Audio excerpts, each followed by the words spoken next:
Hello everyone, আসসালামু আলাইকুম। আশা করি সবাই ভালো আছেন, আমিও ভালো আছি। এই তো প্রতিদিনের মতন আজকে সকালেও চা বানাচ্ছি। আজকে আমি আমার শ্বশুর শাশুড়ির জন্য চা বানাচ্ছি। তারা একটু চিনি কম খায়, এজন্য চিনি অল্পই দিয়েছি। এখানে 2 জনের জন্য 2 কাপ চা বানাচ্ছি। এই তো আমি প্রতিদিন সকালে অবশ্য চা খাই না, বিকেলে আমার চা খাওয়া হয়, এজন্য আমি সকালে চা খাই না। আমার শ্বশুর শাশুড়ির জন্যই আমি চা বানিয়েছি।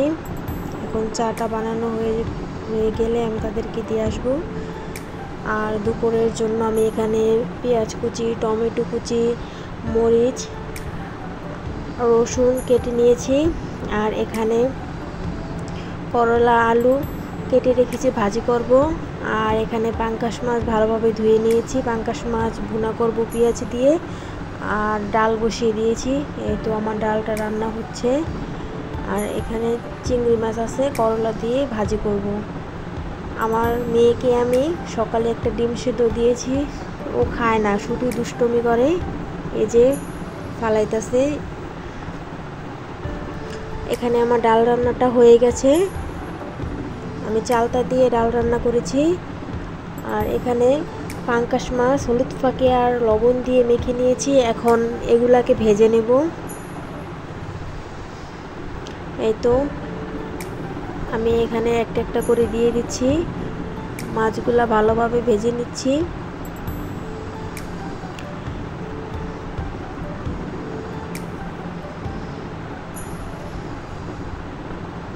এই তো আমার মাছগুলা ভালোভাবে ভাজা হয়ে যাচ্ছে।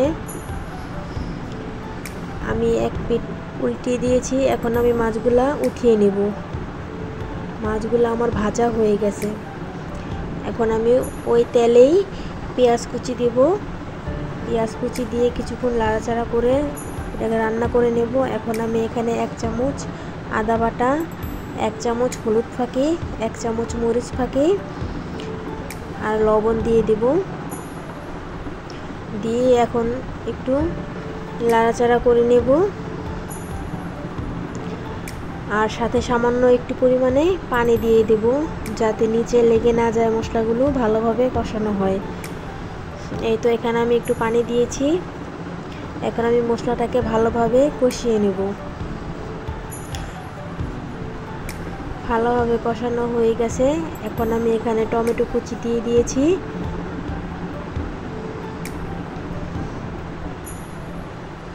টমেটো কুচি দিয়ে একটু লাড়াচাড়া করে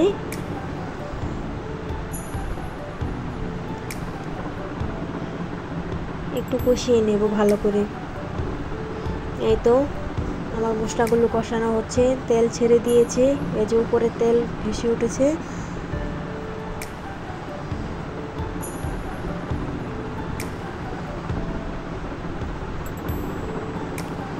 এখন আমি এখানে পরিমাণ মতন পানি দিয়ে দেব। পানি দিয়ে এখন আমি কিছু কাঁচামরিচ ফালি করে রেখেছিলাম, ওগুলো দিয়ে দেব। দিয়ে ঢাকনা দিয়ে ঢেকে দেব কিছুক্ষণ রান্না করার জন্য। এই তো বলক উঠেছে, এখন আমি মাছগুলো দিয়ে দেব।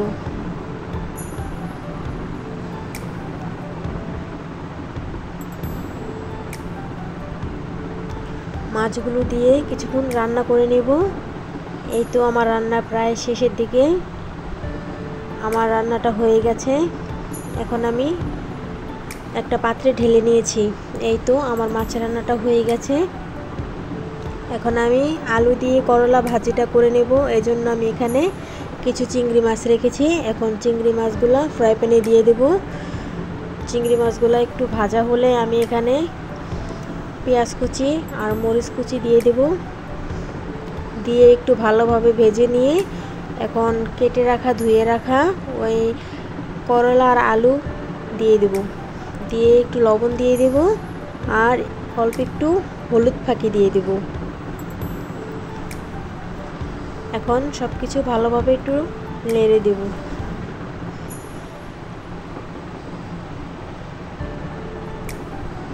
অ্যাকচুয়ালি চিংড়ি মাছ দিয়ে করলা ভাজিটা আমাদের বাসার সবাই খুব পছন্দ করে।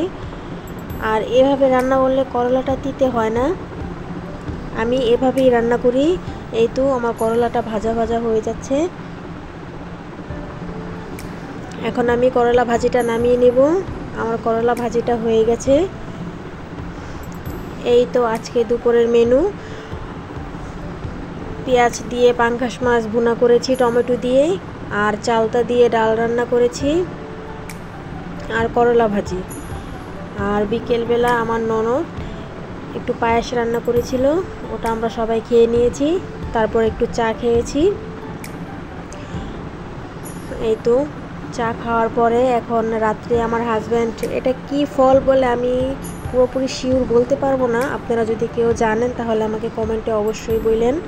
এই যে এটা আমরা খেয়েছি সবাই মিলে।